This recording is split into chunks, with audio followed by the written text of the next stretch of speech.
अस्सलाम वालेकुम स्टूडेंट, आप देख रहे हो यूट्यूब चैनल तालीमी तरबियत की दुनिया। मैं मोहम्मद यासिर इकबाल। स्टूडेंट, हमारे पास एक्सरसाइज 1B का क्वेश्चन नंबर जो है 5 है। अब इस लेक्चर में क्वेश्चन 5 करेंगे। 5 में क्या है कि if z is directly proportional to x cube, कह रहा है कि if z square is directly proportional to x cube. अब देखो डायरेक्ट प्रोपोर्शन, जो इसके जो 1C के अंदर भी और 1A के अंदर भी ये चीज़ें प्रोपोर्शन के बारे में बताया होगा कि डायरेक्ट प्रोपोर्शन और इनवर्स का क्या मतलब होता है, प्रोपोर्शन का होता है। मैं अगेन थोड़ा ध्यान एक्सप्लेन कर देता हूँ, लेकिन पहले थोड़ी सी इसको इनको सिंप्लीफाई कर लें। z स्क्वायर ये साइन ऑफ प्रोपोर्शनलिटी है, इसको आपने हटा के इक्वल लगाना होता है और इक्वल के साथ आप k लगाते हो। k कांस्टेंट होता है, कांस्टेंट ऑफ प्रोपोर्शनलिटी आप इसे कहते हैं, और साथ ही को ये मान बनाते हैं। सिंपल हमने क्या किया, साइन ऑफ प्रोपोर्शनलिटी को हटा के कांस्टेंट लगा दिया। लेकिन डायरेक्ट प्रोपोर्शन का भी हम थोड़ा सा कंसेप्ट समझते हैं। अब देखिए सिंपल सा कंसेप्ट है। अगर आप शॉप पे जाते हो तो आप कहते हो जी 1 kg मुझे शुगर देंगे, और शॉप वाला कहता है कि 1 kg जो शुगर है उसकी जो प्राइस है वो 100 रुपीज़ है या $100 है। अब वो कह रहा है कि अगर $100 है या 100 रुपीज़, अब जो भी करेंसी आपके यहाँ यूज़ होती है वो करेंसी उसको अपने माइंड में रखते हैं। अब आपके पास दो ऑप्शन है। अगर आप कहते हैं मुझे 1 kg दें, तो वो 100 की बजाय कितना मतलब 1 kg के बजाय आप क्या कहते हैं कि मुझे 2 kg दे दें, तो आपको कितने देने पड़ेंगे, 200 देना पड़ेगा। दूसरा आपके पास ऑप्शन है कि आप कहते हैं कि मुझे ½ kg दे दें, तो फिर आपको कितना देना पड़ेगा, 50 देना पड़ेगा। अब यहाँ पे दोनों सूरतों में आपने क्या किया, ये जो रिलेशन है इस वाले में आपने क्या कर दी, जो इसका मैथ था ऑफ शुगर, जो चीनी थी शुगर का, वो आपने इंक्रीज किया कि 2 kg किया, तो दूसरी तरफ जो प्राइस थी वो ऑटोमेटिकली क्या होगी, इंक्रीज होगी, ज्यादा होगी। दूसरा ये था कि इस वाले केस में आपने 1 kg को की जगह आपने क्या किया, ½ kg कर दिया, उसके मैथ में कमी की। जब इसकी मैथ में कमी की तो इसकी प्राइस में भी ऑटोमेटिकली कमी आ गई, तो प्राइस इसकी क्या होगी, कम होगी। तो ये चीज है कि अगर आप एक क्वांटिटी को इंक्रीज करते हो, दूसरी क्वांटिटी भी इंक्रीज हो जाती है, यानी एक क्वांटिटी को बढ़ाते हो, दूसरी क्वांटिटी भी बढ़ जाए, तो आपके पास ऐसा रिलेशन क्या होता है, डायरेक्ट रिलेशन होता है। इसी तरह अगर एक क्वांटिटी को आप डिक्रीज करते हो तो दूसरी क्वांटिटी भी डिक्रीज हो जाती है, यानी एक क्वांटिटी को आपने कम किया तो दूसरी भी क्या होगी, कम होगी। तो वो भी क्या होता है, डायरेक्ट रिलेशन होता है। यानी कि एक वैल्यू को बढ़ाने से दूसरी वैल्यू बढ़ जाए या एक वैल्यू को कम करने से दूसरी वैल्यू कम हो जाए, तो उसको कहते हैं डायरेक्ट प्रोपोर्शन। तो इसलिए अब यहाँ पर हमारे पास वो उसने कहा कि z is directly proportional to x cube. तो इसलिए जब डायरेक्ट लिखते हैं तो जो सीधा डायरेक्ट लिखते हैं, दरमियान में साइन पुट कर देते हैं। जब साइन पुट कहते हैं तो साइन को जब हटाते हैं तो क्या लगाते हैं, इक्वल का साइन लगाते हैं और आगे कांस्टेंट लगा देते हैं। अब इसके दो मेथड हैं, जिस मर्जी से आप कर लो, कोई उसमें भाव नहीं है। अगर आपकी टीचर ने कहीं दूसरा मेथड दिया, ये बहुत सारा सबसे ज़्यादा सिंपलेस्ट मेथड होता है, आपकी बुक में भी ये वाला दिया हुआ। इसी तरह जब आप मैट्रिक में जाओगे तो उसके अंदर भी ये क्वेश्चन है, एक्सरसाइज 3.2 के अंदर यूज होता है, 3.6, 7 और 8 में भी, 3.7 और 3.8 की भी तमाम क्वेश्चन इसी के जो हेल्प से होते हैं। तो चलिए हम क्वेश्चन को आगे फर्दर लेके चलते हैं। अब वो कह रहा है कि z is directly proportional to x cube and z is equal to 8 और x is equal to 4। Find value of z when x। ये एक जब भी आप एक इक्वेशन बनाते हैं तो उस इक्वेशन में देखते हैं कि आपके पास कांस्टेंट के अलावा दूसरे कितने वेरिएबल है। अब देखो ये हमारे पास कांस्टेंट है, एक z और एक x है, 2 वेरिएबल है। चाहे आपके पास 2 वेरिएबल हो अलग देन कांस्टेंट, या 3 वेरिएबल हो या 4 वेरिएबल हो, तो पहले स्टेप में जो वैल्यू देगा, चाहे 2 वेरिएबल है तो जैसे यहाँ पे 2 वेरिएबल थे तो दोनों की वैल्यू दे दी। अगर यहाँ पे 3 वेरिएबल होते तो एक और वैल्यू, तीसरा जो भी यहाँ पर वेरिएबल होता है उसकी भी वैल्यू दे देता है। तो जो पहला स्टेप है उसमें हमेशा आप किसकी वैल्यू निकालते हो, k की वैल्यू निकालते हो। यानी पहले वाले स्टेप में आप k को फाइंड करोगे, k की वैल्यू आपने फाइंड करनी है। तो अब देखिए हमारे पास यहाँ z की वैल्यू 8 है, तो यहाँ मैं 8 लिख दूंगा, 8।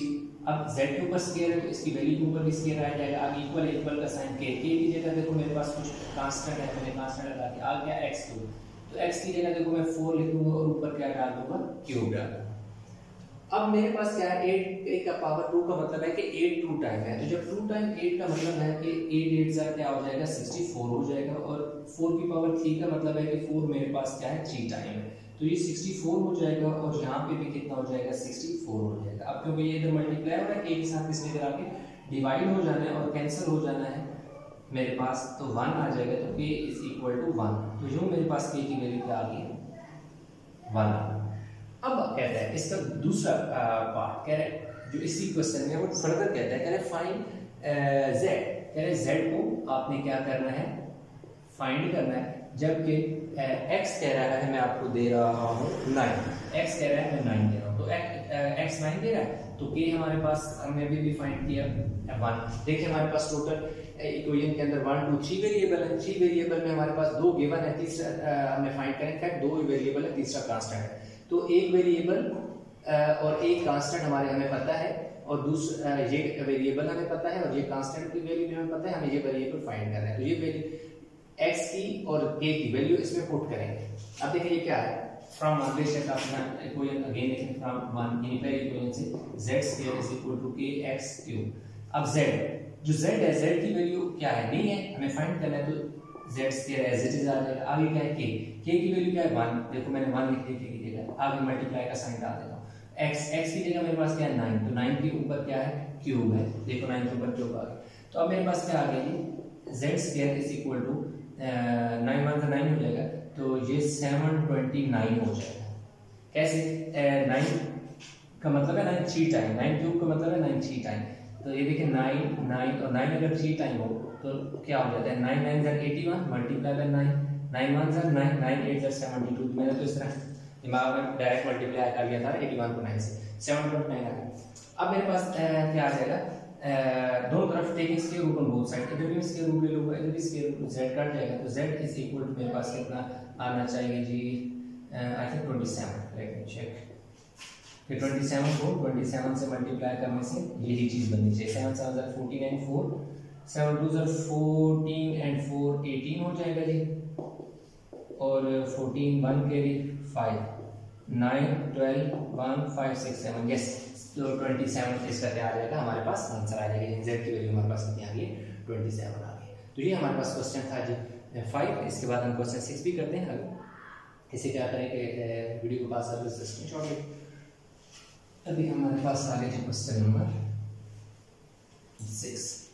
अब जो क्वेश्चन नंबर 6 है हमारे पास, अब क्वेश्चन नंबर 6 में वो कह रहे हैं Q is directly proportional to p minus 1 के square, Q is directly proportional p minus 1 के स्क्वायर की इक्वल है, और कह रहा है Q में आपको 20 दे रहा हूँ और p भी डेफिनेटली उसने दे दिया होगा, लेकिन इससे पहले हम इक्वेशन थोड़ा बना लेते हैं। Q is equal to क्या किया, प्रोपोर्शनलिटी का साइन हटा दिया, आगे क्या लगा दिया कांस्टेंट, और इसके बाद दे दी p minus 1 का स्क्वायर और इक्वेशन। पहले स्टेप में आपने इक्वेशन बनानी है, बन गई। उसके बाद देखिए उसने आपको गिवन में क्या दिया, गिवन में उसने दे दिया जी Q इज इक्वल टू 20 दे दिए, और P की वैल्यू उसने 3 दे दी।